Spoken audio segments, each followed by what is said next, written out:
The 1965 India-Pakistan War wasn't just a fierce armed battle between two neighbors, it was an event where foreign powers meddled in India's affairs to shape an outcome. Following India's counter to Pakistan's Operation Gibraltar, where it sent 20,000 infiltrators into Jammu and Kashmir, the situation escalated into full-scale war. India sacrificed nearly 3,000 soldiers but managed to capture Pakistani territories like Asal Uttar and Hajipir Pass. Yet India could not celebrate the victory for long. Why? Understanding the UN factor. Well, the answer lies in foreign meddling.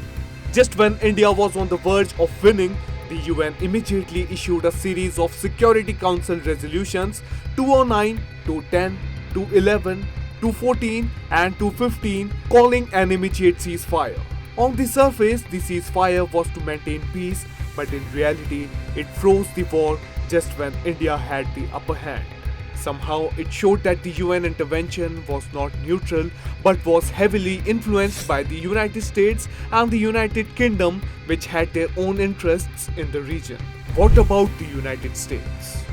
Just before Pakistan's infiltration, Washington armed Islamabad under SEATO and CENTO alliances, directly boosting its military strength. But as the war proceeded, America imposed an arms embargo on both India and Pakistan.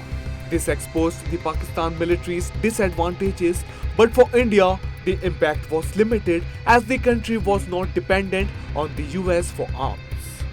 Nonetheless, the US ensured that India failed to fully capitalize on its advantage. The end result.